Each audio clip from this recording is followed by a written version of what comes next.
What is happening, baby? Welcome back to the Huddle Chat Sports Network's very own Fantasy Football Huddle, presented as always by DanklyfeBrand and yours truly, Dallas Clark, the host as always, here over at the Huddle Chat. Today, we are continuing your path to fantasy football greatness in 2024, and we're talking about those sleeper picks that you need to wake your ass up on. I've already discussed the sleeper wide receivers. Today, we're going to be talking about the sleeper running backs, and we all know how much running back means to your fantasy football roster, especially running back depth. So today is going to be a banger. But without further ado, let's fill up our cup, roll something up, and get right into the sleepers you need to wake up on in the running back position. Today, we're starting off with the Cowboys running back, Rico Dowdle. Right now, being completely slept on. I know Ezekiel Elliott has come back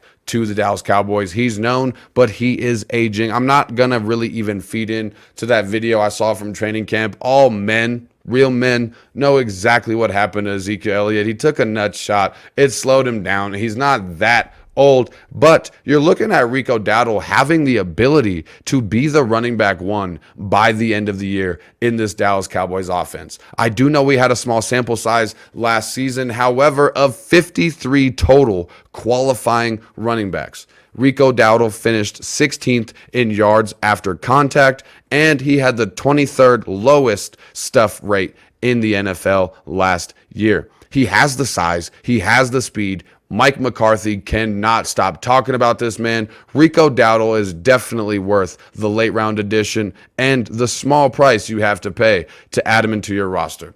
Next player we're going to be talking about is going to be Broncos running back Jaleel McLaughlin. You want the passing down back in a Sean Payton offense. In 2023, the Broncos led the NFL in targets to a running back. The passing down back in a Sean Payton offense has never finished worse than fourth in targets to the running backs. You're looking at Jaleel McLaughlin having the talent and the role in this offense that you absolutely can't stop salivating over. He was top 5 in yak yards, yards after contact. He was top 5 in yards per route and was top 5 in broken tackles. Definitely feeling like riding this Bronco all the way to success when you talk about Jaleel McLaughlin. I want to take a time before we talk about the last player today that we're talking about on our sleeper running backs list. This is a very quick video. I want to make sure that if you like the content, you smash that like button.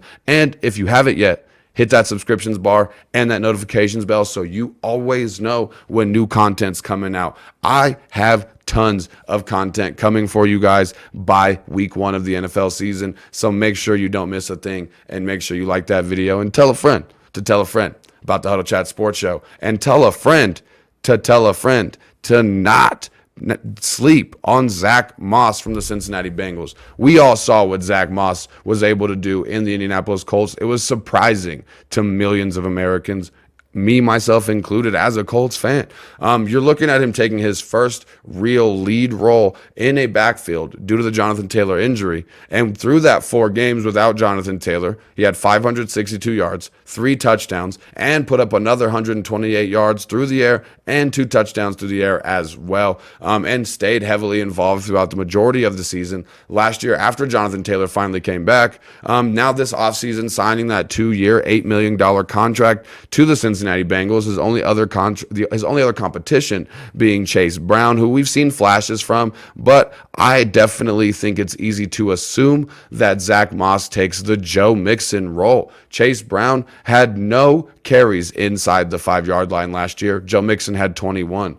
Chase Brown took 5 red zone carries to Joe Mixon's 59. You're looking at Zach Moss finally having the ability to take the lead role, and not just the lead role, but the lead running back role on one of the NFL's most prolific and productive offenses. I definitely think Zach Moss is worth the 7th round pick. You take him out going at running back 25. I definitely think he far exceeds that expectation, and I think he easily can be a top 20 running back this year. that's going to do it for me today, talking about those sleepers. If you missed the wide receiver video, I'll drop a link at the end of the video and in the description. If you haven't seen the rookie playbook and you know some new players to fantasy football, you know exactly where to send them, right over here. Thank you all so much for your time and attention today, but make sure you always keep your chin up and your attitude down, and I'll see y'all next time. Peace out.